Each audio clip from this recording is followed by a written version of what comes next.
Well, let's talk more about this with Sebastian Theopold. He's from the consultancy Munich Strategy, which carried out this study. Thanks for being with us, Mr. Theopold.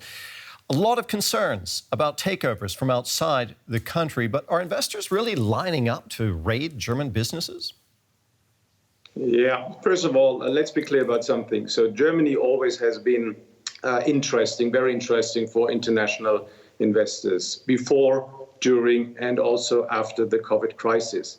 So indeed, Terry, yes, investors are queuing up, but that is primarily due to the fact that we have a very strong corporate landscape in Germany with excellent companies across different sectors and regions.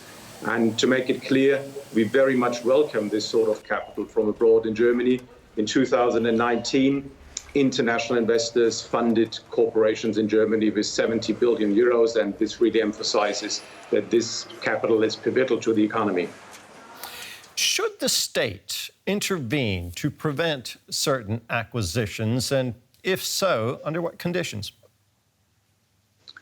So in my view, Terry, the state is not the better entrepreneur. And therefore, in normal circumstances, I would rather tend to the saying, stick to the knitting. So no interference from state in the economy. But as all of us know, we are currently not living in these normal times. We are living in exceptional times where formerly healthy companies overnight, by no fault of their own, came into a tragic situation. And these special times, I think, require special measures. And therefore, I personally really appreciate the initiative that now has been brought forward by our Minister of Economic Affairs, Peter Altmaier.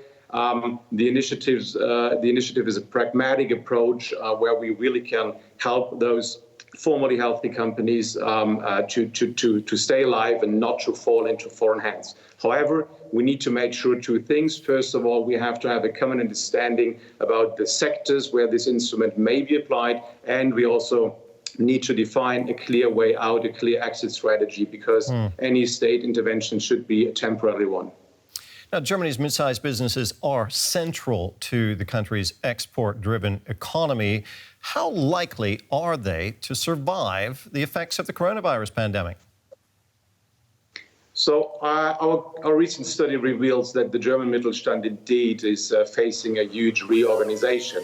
So who will win and who will lose, this probably is the billion-dollar question. But however, we think that there's one group of loser companies. These are companies consisting either of organizations that had been poorly operating anyhow also before the COVID crisis and just kept alive due to favorable market conditions and cheap loans from the banks. And this group now is expanded by somewhat tragic cases. You just mentioned in your report the Recaro case. So companies that now are in that situation by no fault of their own. On the other hand, we have the champion companies, the beacons of the German Mittelstand. These are very high-performance companies with good business models and very innovative.